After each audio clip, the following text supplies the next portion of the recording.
ഇന്ന് നമുക്കൊരു green apple അച്ചാറിൻ്റെ recipe നോക്കാം. ഹലോ ഗൈസ്, എല്ലാവർക്കും നമസ്കാരം.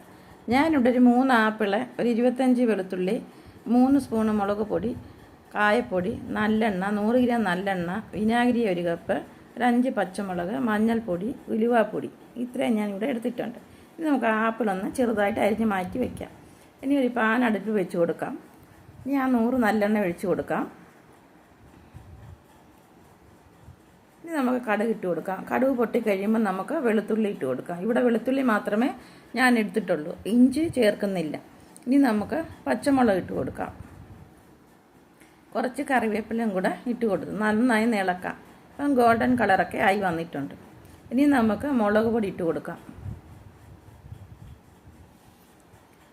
ഇനി കായപ്പൊടി, ഉലുവാപ്പൊടി, മഞ്ഞൾപ്പൊടി എല്ലാം കൂടി ഇട്ട് കൊടുത്തിട്ട് നന്നായി ഒന്ന് ഇളക്കിയെടുക്കാം. ഇനി നമുക്ക് വിനാഗിരി ഒഴിച്ചു കൊടുക്കാം. ആവശ്യത്തിന് ഉപ്പിട്ട് കൊടുക്കാം. നന്നായി ഇളക്കി എണ്ണയെല്ലാം തെളിഞ്ഞ് വരുമ്പോൾ നമുക്ക് ആപ്പിൾ ഇട്ട് കൊടുക്കാം. സ്റ്റൗ ഒന്ന് ലോ ഫ്ലെയിമിൽ വെച്ച് കൊടുക്കണം. അപ്പോൾ ഇവിടെ അടിപൊളി ആപ്പിൾ അച്ചാർ റെഡി ആയിട്ടുണ്ട്. അടുത്തതായി നമുക്ക് ഒരു 1.5 ടീസ്പൂണ് പഞ്ചസാരയും ഇട്ട് കൊടുത്ത് നന്നായി ഒന്ന് മിക്സ് ചെയ്ത് കൊടുക്കാം. അപ്പോൾ ഇവിടെ അടിപൊളി അച്ചാറാണ്. എല്ലാവരും ഇങ്ങനെ ട്രൈ ചെയ്ത് നോക്കുക. നമുക്കിത് ഭരണിയിൽ ആക്കി വയ്ക്കാം.